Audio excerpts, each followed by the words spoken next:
Last mission. Final boss mode. I'm good, man. Y'all can get into the previews, man. Take your pick. I know we got some Rigo fanboys in here. So yeah, we do. So yeah, we'll start with that one. So yeah, in a couple of weeks, we're gonna August 14th will be a smorgasbord of box fights, and it'll be about time too. After a couple of weeks of little downtime. So yeah, one of them is from the PBC, where we're gonna get John Riel Casimero, the WBO bantamweight champion, and he will be facing none other than pound for pound favorite, if you want to call him pound for pound, or past pound for pound, and former unified champion, lineal champion at 122, Guillermo Rigondeaux.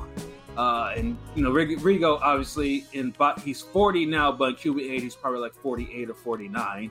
Just to make sure to clarify that. So, and he was holding a GameStop belt, but now he's actually going to get shot at a legitimate title for once. And it's been a while since he actually held a legitimate title. So in the card, it's actually pretty good. I'll go briefly into it. Wait, hold on. That rumor isn't true? What rumor? Because I don't know. I heard that it might have been a rumor, but I remember reading or hearing that it wouldn't be a title fight because they're not recognizing the WBA belt because it's a GameStop belt, and that Rigo isn't in the top 15 of the WBO ranking, so it wouldn't be a title. That might have just been a rumor, but no. I mean, the thing is that they didn't want to be a unification because okay, so it's just not a unification. I don't know why they were making it when I was reading. They were making it seem like the WBO wouldn't be up for grabs either. Yeah, no, it's stupid because Rigo held the WBA GameStop belt at bantamweight. But they're trying to market it as a unification, and the WBA was like, no, your champion is Monster anyway. No, ain't no unification. That could be for the WBO belt. I don't get, ain't no unification. So I mean, so Rigo has a chance to get a legitimate belt back on his ledger. Okay, I'm just making sure. That's all. Yeah. But even before that main event, before we get into that one, there's actually two, pretty interesting fights on the card. I know the opener is former champion Rau'shee Warren, who I seem like it's actually funny. It's like dude has been people don't even know he was champion briefly because dude be like. I don't know, dude be losing. I don't know what's going on with his career. He was Broner's, but he was, he put Broner on kind of, he's Broner's OG in this shit. I always give Broner props for looking out for him in Easter. Like he used his fame, get him on the cards. Yeah, they all became champions. All grew up together, training. So that's much respect right there. Are both fights the same weight limit that's the main event, basically? Yeah, no, it's an all Bantam card. It's interesting. Yeah, that's real interesting. I like Bantam. That's how I like it. I like it when it's all something. So yeah. And he'll be facing none other than Damian Vasquez, who, if you saw him last time, him and Brandon Figueroa had got into a war. An absolute damn, war. that's a good ass fight. Yeah, that it was a war which was won by Figueroa in the 10th round. Like Vasquez, obviously, he's the nephew of Israel Vasquez. Yeah, I was like, yeah, it looks like him in everything too. It's like so. Yeah, and so Vasquez is a fade bringer. So bringing it against someone like Warren, although who is technically sound, does not have much cardio or power behind his, behind him. I think he got decent power. It's just he don't be having the stamina to really be throwing it like that to be damn knocking dudes out. Yeah, his hands fast as fuck. Yeah, because Warren's problem is and this happened he'll throw hard and he'll throw hard shots, but when he gasses, he stays gassed. Like he get that Sergio Martinez second win. Yeah. He's coming back, y'all. Yeah, once dude exerts himself, he's pretty much he struggles a lot. He holds, he catches fades, he regresses badly. And except for his title win was basically he managed to he sputtered to the finish line. That was his thing, but yeah, dude is getting old too, and like I say, he doesn't really have that much power at 118. Like he's 34, 35. So I mean, it's an excellent fight. I mean, Vasquez, if he wants a statement, Warren is the guy. Or if Warren wants to really get back, into the title contention, he's gonna have to beat Vasquez and beat him like decisively.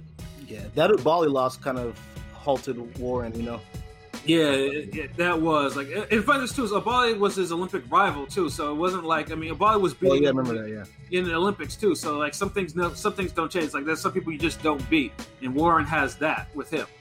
So, but that's an excellent fight. And then in the co-main, we got one of the Russell brothers, Gary Antonio Russell, facing Emmanuel Rodriguez for an interim WBA bantamweight title. Good step up. Yeah, good step up. Russell brothers is putting in work this year. Yeah, let's just hope the younger ones can fight more than once a year. Oh, not like Turbo Fist. Yeah. Yeah. Angry Fist put in work. Turbo Fist.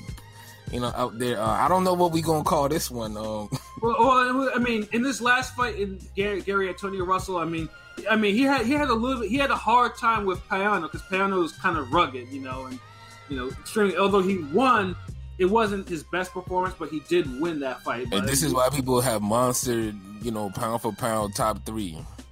Yeah, because Payano is a hard guy to beat, and Monster's pretty much the only one that actually blew him away. Yeah, legitimately. Treated him like a jobber and not a world class fighter. Yeah, although Payano is a world class operator, make no mistake, Payano is not like a. It's not. He is an actual. He's a former champion himself. No, he's world class, but it didn't look that way toward Monster. Makes people look like they're not world class. Just like Roy Jones, you're like, man, y'all say they nobody. I just make them look like nobody. Right. No, it's definitely a great step up fight for. For Russell, for sure. Yeah, like I said, I mean, I've been high on all the Russell brothers, and especially Gary Antonio. Gary Antonio Russell has pop at this weight. Dude has some power at this weight. So, and then he's facing Emmanuel Rodriguez, who is a former champion himself, and unfortunately, he another monster victim. Yeah, another monster victim. And also he had that war against Jason Maloney in Florida. That was the one I think I was telling LB to go to. That was for the World Boxing. They had it in bumfuck Central Florida though. Yeah, and the fact is, in both World Boxing Super Series fights, those were like flat out wars too. I was like, so. I put that shit in South Florida. Motherfuckers, I ain't driving 4 hours to damn go see some niggas fight, man. Yeah, that's more of my thing. I got so many fucking arenas that, you got the Panthers arena like 10 minutes away. You got the Hard Rock, like the fuck out of here. Yeah, no, you're right, but I mean, it was still that's still. I mean, if I could, I would have, I would have won. It was a good fight, y'all. It was definitely, and then yes, he's also a Monster victim too. Monster, and Rodriguez was worse because he actually put hands on Monster's father. So it's a no. Yeah, you don't fucking play with Godzilla, Dad. What the fuck is wrong with you? Especially in the Japanese culture, you gotta honor your family and all that other wonderful stuff. So just the basic Bible tell you. Yeah, no matter where you are, that wasn't cool. Yeah, so Monster beat the shit out of him and badly beat the shit out of him. Them body shots, dude's face was looking all. I thought one of the alien creatures was gonna pop out his stomach. I don't know. We might have to put that in a cartoon or something. But body shot hurt the guy so bad, something just pop out his stomach, he was all fucked up in the game, man. It was bad. So it's good. So Gary Antonio Russell, Emmanuel Rodriguez. Yeah, that's a great co-main event right there. And like I said, I mean. That's why I think somebody at PBC realized that we gotta start stepping some of our young fighters up. Yeah, exactly. They don't realize that for Fox, so the underdogs do it for them. Yeah. So what? Y'all want to have showcase fights? All right, I'm gonna show off on your ass tonight. I mean, PBC for Showtime's been on point. I mean, they've been on fire, and I'm hypercritical of PBC, but I've had we know. but Fox, on the other hand, that's a different story. Fox, shit, I don't fuck. Yeah, but I've had nothing but good things to say about PBC on Showtime. They are definitely putting the best fights out of this year so far on any platform. Dude, it's not even close. Like literally not close. It's like a unanimous decision with PBC winning 117-111 right now. Right, and they've been doing the damn thing on Showtime. You know, and this card's just another perfect example of that. Matchroom will end up having one good fight out of a card where you're like, eh. Mm-hmm. It's funny, like the last couple of years, like ESPN and DAZN kind of been having, more consistent cards, but this year, Showtime's blowing them out the water. Yeah, absolutely. Yeah, because I know DAZN's going through a whole bunch of influx stuff going on. I mean, they've had good fights happen, but it's not like the whole card up and down. It's like like LB said, it's like one fight. Or at least on Matchroom, on the Golden Boy, it's a little bit different. Golden Boy's been having... Golden Boy been holding it down. Fuck yeah. Yeah, Golden Boy's definitely... Oh, yeah, for sure, yeah. Matchroom is different because even when they do try to put a good card together, the fights don't seem to play out like that. Like, they had that stacked-ass card with Eubank, Bivol, Katie Taylor, and Chisora, and... we only got maybe 2 good fights out of that card. Yeah, Katie Taylor and Chisora. I mean, the Chocolatito card was pretty good. Give me a doubleheader then if that's the case. Right? I don't need to see 17 fights. I don't need to see fucking Chris Eubank pose and posture for 10 rounds against a guy he should be getting out of there. Right. Bivol going life and death with a contender, and people saying he deserve a Canelo fight. Which we'll get into that whole situation. Yeah, so when you put all these fights together, it felt like a Frank Warren marathon, like the cleverly Bellew card. Yeah, oh god, yeah. And the Wealth TV cards that damn last from fucking 12 noon to damn 5 in the evening. Yeah, then Wealth TV had some gems though, but that was not one of those gems. Yeah, definitely, Yeah, though. So it's a good undercard. And then the main event with Casimero and Rigo. Now Casimero, obviously, he became champion by knocking off, surprisingly, Zolani Tete, by a pretty brutal knockout as well. So he got put respect. Like he won his title off a legit champion, fair and square. Like, yep. So originally Rigo and Casimero was signed, and then all of a sudden Donaire, when he beat Oberle for his belt, was like, you know what? Let me try to unify with him. So okay. So Rio kind of stepped aside. We didn't know why. Why it was being put aside like that. Why he was and they were saying that Rigo's gonna get a payoff or whatever. But it turns out Rigo's own manager was like, yeah, I don't know what the fuck he's doing, what he's saying. So it looked like he just got bogarted for a spot originally. And then it's supposed to be Donaire and Rigo, and they were trying to. And then the Donaire camp didn't like how Casimero was kind of slow up on the testing, and that led to a whole bunch of fighting on social media with Donaire's wife Rachel getting into the situation, and then someone in Casimero's camp insinuating Filipino Karen.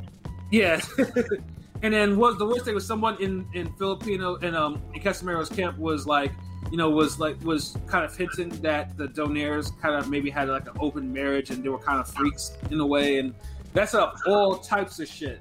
Donaire was talking gangster to niggas too. Like Broly on there, he was pissed, and he's usually a mild man. You saw Donaire get pissed off and angry for the first time in ever.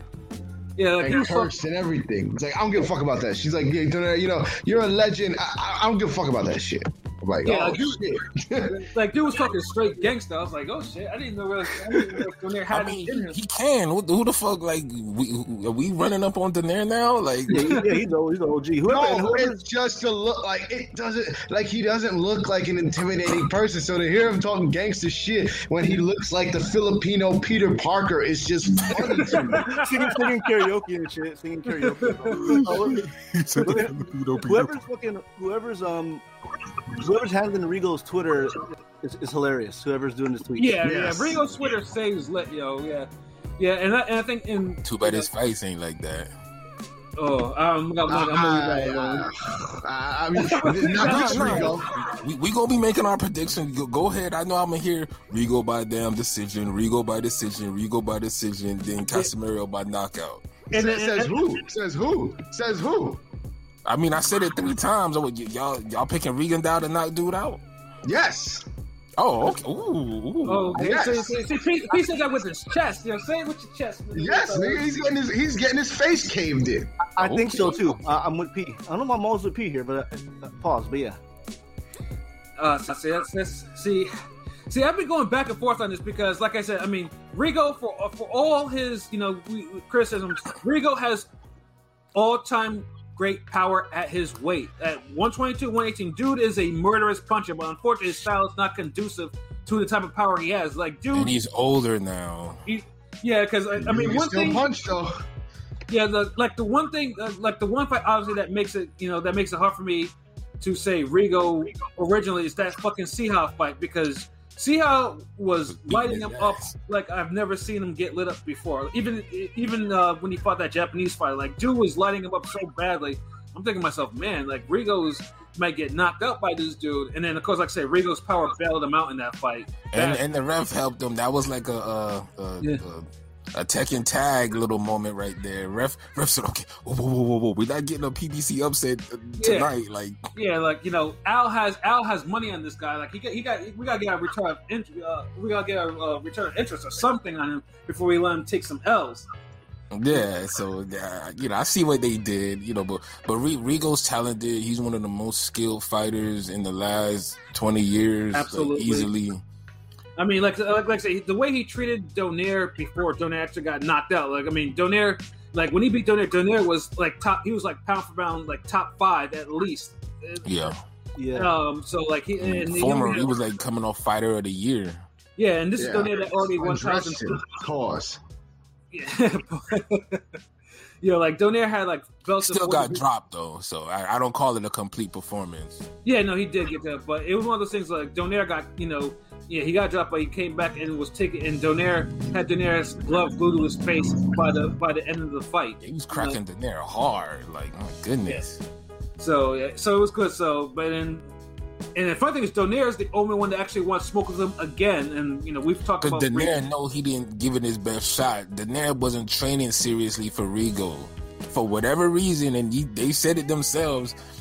I think Robert Garcia said it as well. Like, he wasn't even training for Rigo like that. Like, and they took the fight, so I can't fault Rigo for that. Right, no, yeah. Rigo did what he had to do. Rigo did what he supposed to do. That's on Donaire. But unfortunately, it led to some fuckery because Bob was pissed about the fight, and I say, like, Rigo's the only guy where I say conspiracy is probably a thing with him. Like, I believe it, because there's no way dude should have been like demoted the way he was for no good fucking reason. Oh, you beat my A-side superstar? Oh, fuck that.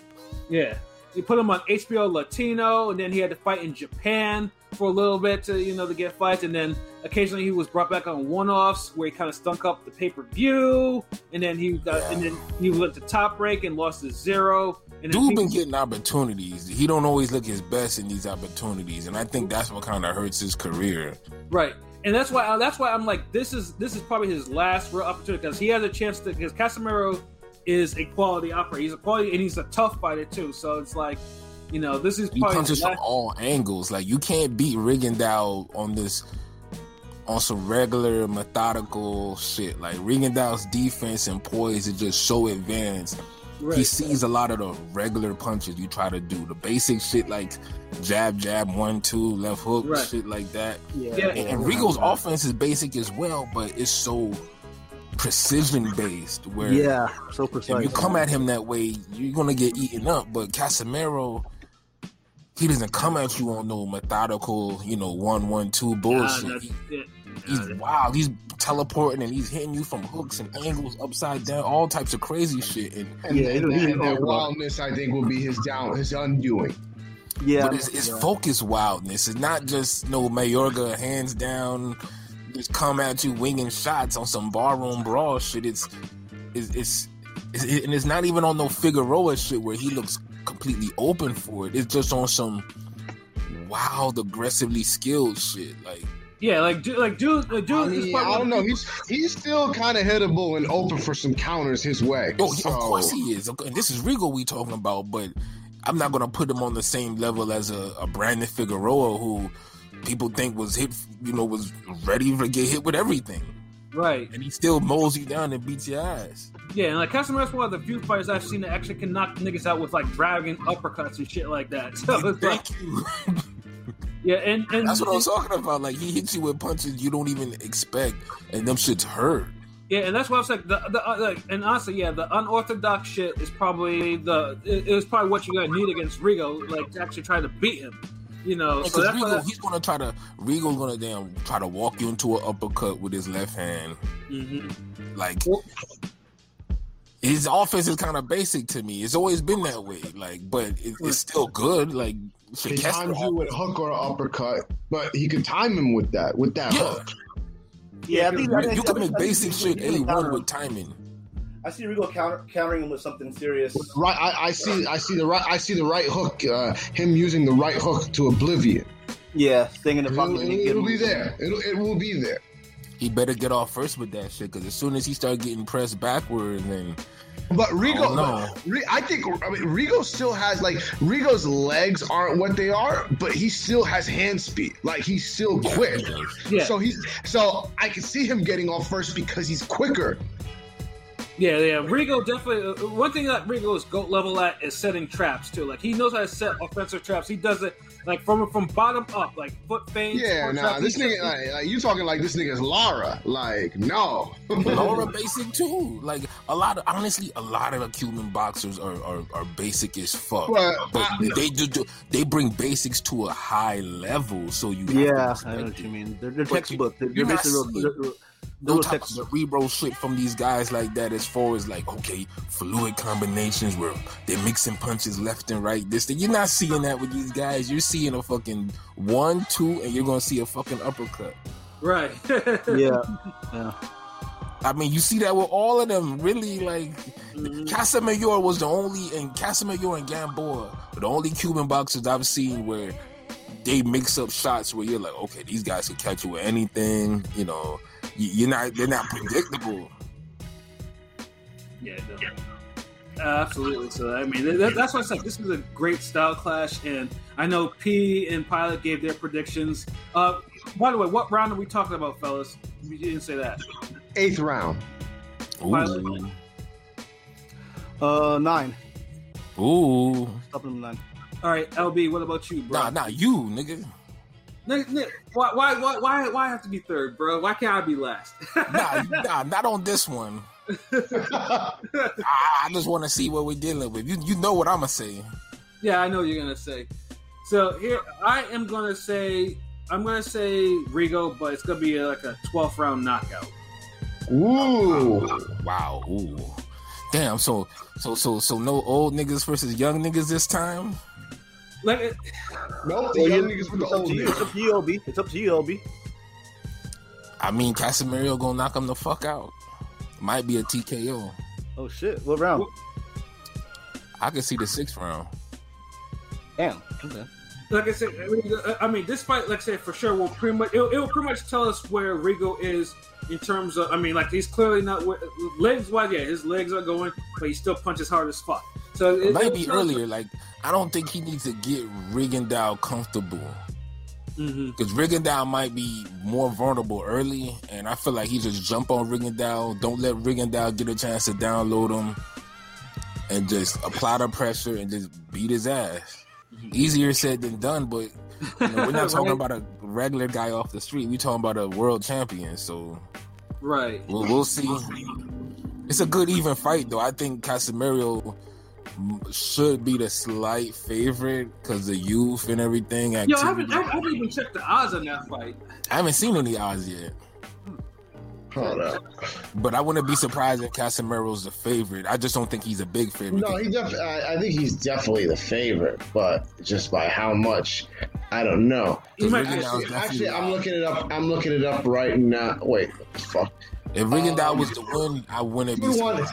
2-1 odds in favor of Casimero.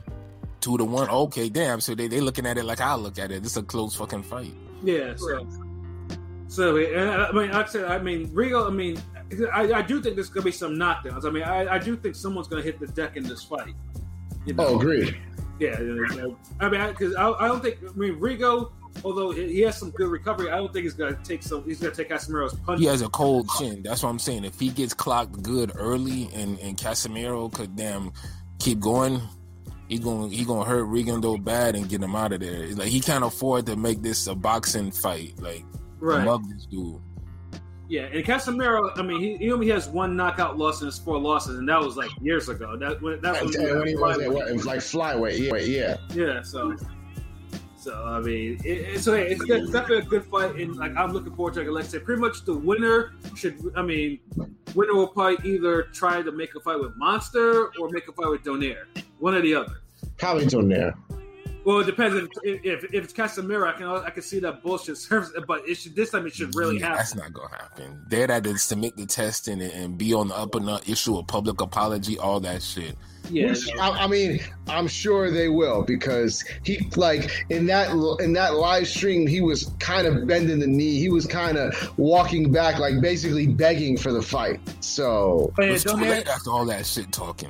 Yeah, so that's what I'm saying. So he's gonna bend the knee this time because he knows that you're gonna cut the knees off this time. What the fuck? Donaire wants to bend his knee in his ass. Like, the fuck? Like, come on.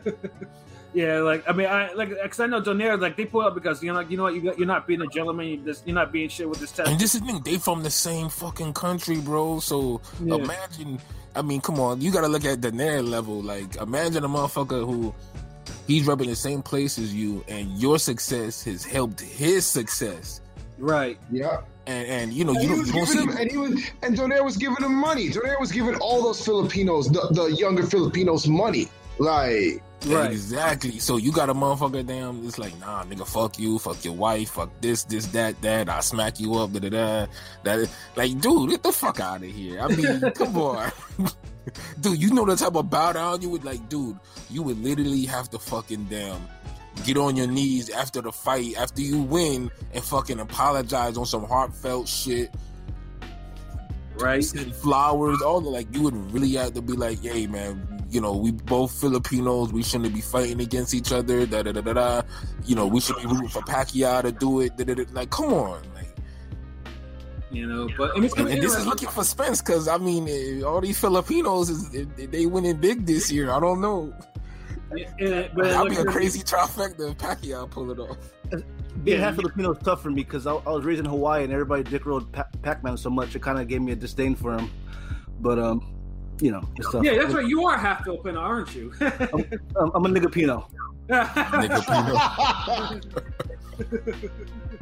Oh man, damn! And you picking against it? You picking against a Filipino? That's the nigga. It's the nigga in him. It's a nigga in him. He's like, there we go. Oh shit, yo! But it's a good fight. I can't wait till we talk about that. Yeah, I mean, it's a good fight, good card. Like, yeah, PBC gets props for not, especially props for not letting that fight die. Like, Rigo's there. Like, I want to see it. Hopefully, they put these niggas in the bubble too, because I don't want to hear no COVID's canceling some shit. Like, put them in the bubble now. Like, make sure they're not talking to nobody. Nobody's old lady is involved. I don't think no one's gonna pull it out. So I think we good on that one. Shout outs to Rigo's Twitter management. Yes. Oh man, but yeah, no, so we'll segue into the other preview too.